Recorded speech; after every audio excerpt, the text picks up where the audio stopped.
Moi, je suis contre le fait que tu dises que je peux pas me marier à une fille qui a déjà un enfant parce que moi, je peux supporter, mais ma famille, qu'est-ce que ta famille vient faire dans ton choix? Pourquoi ta famille doit-elle s'ingérer dans ton choix? Qu'est-ce que j'étais en train de dire? Soit tu n'es pas sûr du choix que tu as fait, et puis tu veux prendre ta famille pour un bouc émissaire. Je suis juste contre le fait que toi, tu dises que la vie de ma famille ne compte pas, en fait. Bah non, pour les choix de ta partenaire. Je dis et je l'assume, la vie de ta famille ne compte pas. Non, mais tu ne peux pas négliger quand même la vie de tes parents en ce qui concerne ton épouse. On ne néglige pas. Ils ont une expérience assez bombée. Mais ça ne compte pas parce que ça arrive que tu prennes les avis des gens, mais qu'au final tu fasses ce que toi tu veux, ce qui te rend heureux, ce qui est mieux pour toi. Ce n'est pas ta famille qui sait ce qu'il y a de mieux pour toi. En plus, les refus, c'est dans une perspective analytique. C'est pas dit qu'on les dit juste comme ça. On analyse certains faits. Je t'écoute. On analyse certains faits. Je t'écoute. Énumère. Personnellement, imagine une femme, ok, qui a déjà un enfant, mais qui entretient de très bonnes relations avec les pères de cet enfant-là. Tu es conscient du fait que dans les relations amoureuses, il y a des moments de froid qu'on arrive à connaître avec notre partenaire. D'accord. Ok. Oui. Et que la créature humaine, partant de la manière dont elle a été créée et tout, pendant les moments de faiblesse, on a toujours tendance à vouloir être soutenu. D'accord. On a des vides qui exigent, qui veulent être comblés par la présence de quelqu'un et tout ce qui va avec. Dans une séquence pareille, une petite amie, une épouse et tout, qui a des bonnes relations avec les pères de son enfant, et ça part déjà, tu te rends compte qu'eux deux, ils ont vécu, ils ont peut-être une histoire qui est beaucoup plus énorme que la mienne, que j'entretiens avec la fille en question. Il y a toujours des souvenirs qui sont assez marquants. Et les filles sont généralement faibles devant leurs ex. Je sais de quoi je suis en train de parler. Ok, je me retrouve déjà dans une réalité beaucoup plus qui m'inquiète au fait. Parce que une fille avec qui je suis en relation, qui n'a pas d'enfant, ok, je suis comme, je dirais, son premier gars, l'homme de sa vie et tout ce qui va avec, et dans une situation quand même beaucoup plus différente de celle qui fréquente son ex avec qui elle a connu beaucoup d'histoires. Déjà, moi, personnellement, me retrouver dans cette relation-là, je cours beaucoup plus des risques. Là, tu reconnais d'abord ça. Tu reconnais d'abord les risques que je cours. Non, j'ai pas envie de reconnaître ce que toi, tu veux me faire reconnaître. Si je dois tenir compte de tes propos, le problème, ce n'est pas que la fille ait eu un enfant hors mariage.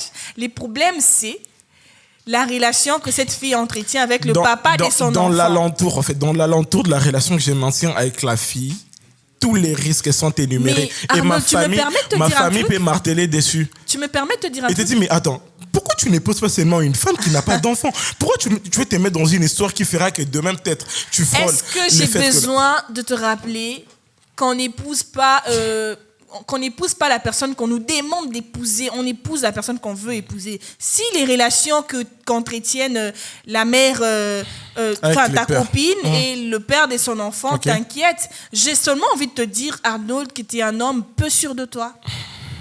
Peu sûr de moi? Oui, tu es vraiment peu sûr de toi. Et si je suis juste réfléchi? Non, ce n'est pas question d'être réfléchi ou pas. Parce que quand tu t'engages... L'amour n'est pas irrationnel, tu sais. Je suis très d'accord avec toi. L'amour n'est pas irrationnel. Carrément. L'amour n'est pas irrationnel. Mais il y a aussi, le fait qu'on peut passer outre. Il y a l'effet qu'on quitte sur quelque chose sans jamais la probabilité ou l'éventualité d'y revenir. Tu permets à ton gars de fréquenter régulièrement son ex. C'est même là que je voulais en venir. Okay. Il ne fréquente pas son ex régulièrement pour rien. Tant qu'il y a un enfant, il y a de besoins. Je reçois par exemple la pension alimentaire de son compte via un virement qui tombe directement sur mon compte. Je ne vois pas pourquoi cela devrait t'inquiéter. Si je prends mon téléphone et je lui dis « Ok, merci papa de mon fils, l'argent pour ton fils est arrivé. » Si tu veux te mettre avec une femme qui a un enfant et que tu ne veux pas qu'elle ait de relation avec le père de son enfant, t'es OK, t'es capte pour prendre soin de cet enfant, s'occuper de lui et dire « Écoute, laisse ton gars, laisse le papa de ton enfant, il n'a pas besoin d'envoyer la pension alimentaire et tout, mais de temps en temps, il voudra voir son fils. Il peut venir et prendre son fils. » Je ne vois même pas en quoi est-ce que ça peut te déranger. Mais ça aurait été un homme, comme la société normalise toujours ce que les hommes font. C'est toujours les femmes qui ne doivent pas faire ceci. C'est toujours les femmes qui ont tout plein d'interdits. Ça aurait été un homme qui a des enfants. Il faut l'épouser sans problème. Oui, ça problème. Mais quand c'est une femme, ça devient un cliché. C'est injuste, en fait. Du coup, tu veux me dire que toi, ça ne te chante pas que ta famille soit contre le fait que tu puisses épouser un homme et tout ça. Ma famille Ça ne peut pas être contre quoi que ce soit. Non. Contre mon choix, je ne suis pas d'accord. Ils peuvent donner leur avis. Et s'il arrivait qu'ils sont contre, qu'est-ce que tu en penses? Mais je m'en fous, moi, je peux m'en passer de leur avis. Tu t'en fous de ce que ta famille pense? Exactement, je m'en contrefiche. Mon homme, c'est mon homme. C'est avec moi qu'il va vivre. C'est moi qui vais partager sa vie. Ce n'est pas ma soeur qui va venir dormir avec mon mari tous les soirs dans les lits. Ta famille telle qu'elle est là, elle ne sait pas ce qu'il y a de mieux pour toi? Elle peut le savoir, mais à 80%, je suis la seule personne à savoir ce qu'il y a de mieux pour moi. Je suis le maître de ma vie. Ma famille peut dire, pasteur et mais si je me sens heureuse avec un pasteur, ma famille, excusez-moi, ça c'est vous, c'est ce que vous pensez. Mais moi, je suis heureuse avec ce pasteur-là. Donc, c'est que moi, je refuse déjà catégoriquement. C'est l'ingérence de la famille dans mes choix, dans tes choix. Ça, c'est hors de question. Ta famille ne choisit pas ta partenaire. C'est toi qui sais ce qu'il y a de mieux pour toi. Tu sais ce que tu vis avec ta partenaire. Ta famille n'a pas son mot à dire. Ou peut-être que oui, mais à 20%. La manière dont tu en parles, tu es plus dans une pensée subjective, ok? Qui se diffère à 100% avec certains concepts qui existent dans des ethnies, dans des tribus. Les stéréotypes, les clichés, on ne veut pas de ça.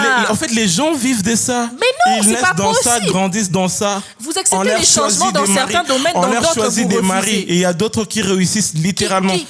Pour qui est-ce qu'on choisit encore les maris?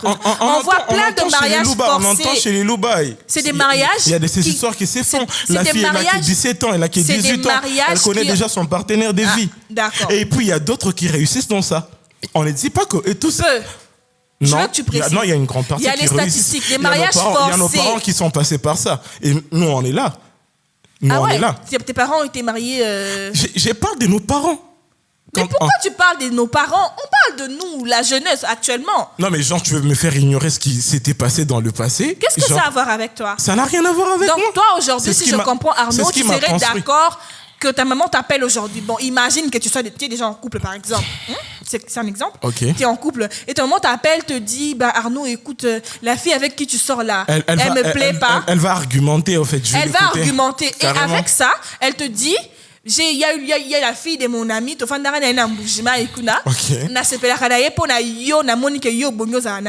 acceptes.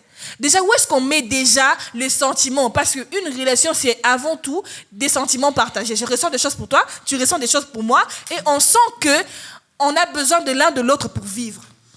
Toi, tu vas me faire passer à côté de ça, parce que ta maman t'a dit qu'il y a une fille, oh, ya bongi na yo, selon le terme, selon l'apparence et tout.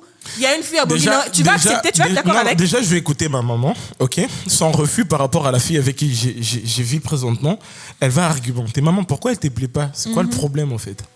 Tu vois? La question que tu devrais poser, c'est surtout, maman, pourquoi elle ne te plaît pas alors qu'elle me plaît à moi? Pas comment on a argument go genre ma maman commence elle est trop sur les réseaux sociaux. Non, on martait sur le fait qu'elle ait un enfant parce qu'on ne veut pas parler des défauts et tout, ça sera tellement sur complexe, le fait qu'elle ait un enfant. On risquerait de se perdre. Donc tu genre, il y a ma maman qui me dit attends, elle a un enfant. Ouais. Il y a plusieurs femmes et tout à gauche et à droite qui n'ont pas d'enfant.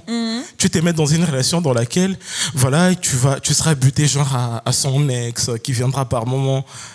L'enfant peut-être n'aura pas beaucoup d'amour pour toi. Il en aura. Tu n'es pas son père. Quel amour de lui tu veux? Mais regarde déjà la mère dans laquelle je m'aimais. La relation, elle se vit à vie. Oui. Et imagine, je fais face à un papa haineux qui ne fait qu'intoxiquer son enfant anytime. Et puis, l'enfant n'a pas beaucoup d'amour pour moi. Il commence à me bouder et tout. J'assure ses frais, par exemple. Il dort dans ma maison et tout ce qui va avec. Tu te rends compte que cet enfant, même face à mes enfants, ait conscience du fait que non, ce sont mes demi-frères. Et puis, imagine, et si la personne sera aînée, l'enfant sera notre aîné, puisque j'ai reçu la fille dans ma vie, elle avait déjà un enfant. Ouais. Donc, tous ceux-là qui viendront après seront des petits frères. Ouais. Et que mes enfants grandissent déjà avec cette information liée à leur aîné, genre c'est un demi-frère et tout, c'est pourquoi il n'a pas beaucoup d'amour pour nous. Tu te rends compte, déjà tu es dans une merde, si on peut les dire comme ça. Différemment de ceux-là qui consomment l'amour à 100% de parents avec leurs enfants, biologiquement parlant et tout ce qui va avec, ils consomment tellement l'amour sans qu'il y ait des réalités assez fâcheuses et tout ce qui va avec. Mais déjà, moi, personnellement, je suis en train d'opter pour une relation qui aura des tumultes et tout ce qui va Très avec. bien. Mais toi, Ok? Arnold, tu La aurais eu... satisfaction ne sera pas pleine déjà. Dans un départ, il faut qu'on se le dise. Donc je ne vais toi- pas palper, je ne vais pas goûter au bonheur à 100%. Je vais en goûter à À 80%. cause d'un enfant innocent que tu Je auras accueilli regarde chez toutes toi. les frustrations qui seront là dans la relation, en fait. Toi, tu limites seulement sur le fait que non, voilà, je l'aime. Du coup, je l'accepte avec l'enfant. Alors, les répercussions néfastes qui naîtront de là. Mais quelles répercussions? Qu'est-ce qui t'assure que tu vas forcément les vivre? Toi, tu aurais eu un enfant. mais Toi, c'est tu une serais réalité. d'accord qu'une fille te dise, Arnold, écoute, je peux pas sortir avec toi parce que tu as un enfant. Ça, c'est normal. Quand ça vient Mélodie, on de fait l'homme, ça. c'est normal. Mélodie, on fait ça. Donc, si je tiens On compte fait de ça. tout ce que tu viens de dire, de tous les faits que tu as énumérés, Yeah. que tu as épinglés, en gros, pour faire grosso modo, pour pas aller plus loin, une femme qui a déjà eu un enfant n'a pas le droit d'être aimée et Non, elle a le droit de d'être aimée. refaire sa Elle a vie, le par droit exemple. d'être aimée. Ben alors? Mais les chances de palper le bonheur, le plan du bonheur sont hypothéquées. Mais l'enfant, Une c'est une question, on fait petite ça, on fait ça, menace, on fait en ça, on fait ça. fait. C'est ta femme. Réponds-moi. Mais si elle t'aime, toi, Sur une si balance. tu es heureux avec elle, sur une balance. l'enfant, c'est une petite Sur menace. une balance, on essaie de peser les chances, ok? En termes d'une satisfaction pleine. Puisque déjà, on ne peut pas s'aimer dans un mariage en ayant conscience du fait que je vais palper le bonheur à 80% ou à 70%. On aimerait en abuser, en fait. On aimerait faire même le plein, dépasser même les 100%. Ok? On essaie un peu de peser les chances. Tu te mets en couple avec un homme qui a déjà un enfant, ok? Et qui maintient des relations avec son épouse, dans ton cas. Elle maintient des relations, enfin, avec son ex, j'allais dire. Ouais. De temps à autre, l'ex revoit son enfant et tout ce qui va avec et tout. Et puis, dans un contexte opposé, une autre femme qui s'est mise avec un homme qui n'a jamais eu d'enfant. La femme n'a jamais eu d'enfant, ok? Les problèmes auxquels l'homme fera face à la longue, d'une manière projetée, si on essayait seulement d'analyser et se dire, le chemin que je veux emprunter, il y a plus de chances que je connaisse tel et tel et tel problème. Ok? Mais dans l'autre chemin, il y a plus de chances que je puisse en connaître le problème. D'accord. La créature humaine, partant de la manière dont on a été créé. Je suis tout à Tu fait sais d'accord. que nos choix sont beaucoup plus penchés dans la facilité. On n'aimerait pas se faire souffrir, en fait. On aimerait se mettre dans un truc qui garantit, au fait, mon Tout bonheur. est ma rose satisfaction. Tout est directement. rose. Qui va Merci opter bien. demain et Le puis revoir son mariage, ex et tout ce qui les va. mariages en soi, c'est déjà une source de beaucoup de problèmes. Je sais de quoi je parle. Ouais, Le mariage les en soi, problèmes c'est déjà... ne doivent pas Donc, être prévisibles. L'enfant, Ça doit c'est nous atteindre d'une manière... prévisible. Attends. C'est tellement Non, prévisible. non, mais les Parce que problèmes sont imprévisibles. quand deux personnes vont emménager sur un même toit, excuse-moi, mais les problèmes sont prévisibles. Quel genre de problèmes qui sont prévisibles? C'est prévisible parce que c'est pas facile de se lever tous les jours à côté de quelqu'un et de garder le même mood, la même humeur, de toujours prendre soin de cette personne. On ne parle même pas de l'infidélité de l'homme qui va suivre avec ça. Il y a tout un tas de problèmes qui sont déjà prévisibles quand tu vas emménager avec quelqu'un dans le mariage. C'est pas où tout fait beau, c'est pas où tout sent la rose. Non. Si je mens, les mariés n'auront qu'à dire. Mais on a des attentes. Mais, on a des attentes. On a des par attentes, amour. évidemment. Comme Carrément. dans la vie, comme dans tous les domaines. Quand tu vas travailler quelque part, tu t'attends à ce que tout se passe bien, que tout soit la rose. Mais il peut y avoir de travail. L'entreprise qui peut tomber en panne. Ceci, du vol. Il y a tout un tas de trucs. Notre vie, en soi, déjà, est confrontée à beaucoup de problèmes. Tu accepterais que je coupe le pont entre toi et ton ex, le père de ton enfant? Quand je veux me marier avec quelqu'un qui a déjà un enfant, j'établis mes bases. Ok. J'établis ce que je veux vivre ou ce que je ne veux pas vivre. Du moins, je te le fais savoir. Quand toi, tu fais des choses, soit c'est exprès, soit c'est un accident. Je te dis, ok, je sais que tu as un enfant, c'est pas grave. Mais je veux peut-être pas voir, par exemple, la maman de ton enfant dans ma maison. Je veux pas qu'elle vienne. Elle peut venir se limiter, mais j'envoie ton enfant, il va le voir. Par exemple, quand tu établis des bases comme ça, tu dis, par exemple, à ta femme que tu vas épouser, qui a déjà un enfant, tu lui dis, écoute, moi, je ne veux pas des appels, par exemple, avec le papa de ton fils. Parce que c'est une femme qui a choisi de rester avec toi, qui est déjà passée outre, qui a laissé tomber son ex. Elle sera dans l'obligation de se soumettre à ces règles basiques que tu auras déjà imposées. Mélodie, Et ça ne peut pas l'amour n'est pas rose chaque jour. Mais oui, on connaîtra mais ça, des moments de froid. Qu'elle ait un enfant et qu'elle entretienne de relations avec son père, ça ne peut pas te poser un problème, en fait. On connaîtra des moments de froid. Oui. Et il y a déjà une brèche qui est ouverte pour une femme. Mais là, le problème, c'est toi, mon C'est cher. pas mon problème. Là, les problèmes, c'est toi. Donc, toi, tu as juste peur que ta copine retombe sur les bras de son ex. Attends, c'est parce pas que tu dis qu'il aura déjà vécu avec elle, il la connaît et tout. C'est pas une réalité évidente. Sur 100% de cas, je dirais 25, peut-être. tu vas compter le nombre de personnes qui se sont remis avec les ex parce qu'il y a des brèches qui ont été ouvertes. Il y en a comme ça. Tout Ah peu. non, ah non, ah non. Tout peu, je te promets. Ah non. Il y en a comme ça, tout peu. Donc, c'est un truc qui ne devrait même pas t'inquiéter. Moi, je ne veux pas qu'on dise qu'une femme qui a déjà un enfant et tout, c'est beaucoup de problèmes, blablabla. Alors que quand un homme a un enfant, c'est toujours, ça passe et tout. Une femme aussi qui a eu un enfant hors mariage, avec son père, ça n'a pas marché. Elle a totalement le droit de refaire sa vie et vivre un mariage paisible, sans beaucoup de problèmes, sans beaucoup de... En gros, moi, je ne suis pas contre ça, ok? Écoute, là où se trouve mon problème. À chaque fois que j'aurai à faire face, à deux propositions. Une proposition avec une femme qui n'a pas d'enfant et une proposition avec une femme qui a déjà un enfant. Tu choisirais celle qui n'a pas d'enfant. Je choisirais le moyen le plus facile pour moi. Exactement. Là, c'est pas ce que tu peux choisir. Mais si tu tombes déjà amoureuse de celle qui a un enfant, tu l'as choisie aussi. Donc, quand tu vas avec elle, tu sais ce qui t'attend. Et tu ne vas pas la juger pour ça. C'est ce qu'on dit sur TikTok. Toi-même, tu sais là où tu as mis ton pied. Si tu vas avec une fille qui a un enfant, toi-même, tu sais là où tu as mis ton pied, mon gars. C'est possible qu'elle entretienne des relations avec le papa de son enfant pour les nouvelles de son fils. Et quand cet enfant grandira, peut-être qu'il te laissera les champs libres, qu'il partira, je ne sais pas, faire sa vie avec son père qui ne va plus...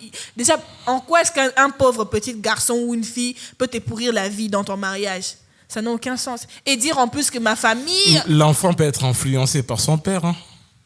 On en connaît des cas comme ça. Ah ouais? C'est peu. Et surtout si l'homme ne s'est pas reconstruit et que l'homme a toujours un faible pour mon épouse.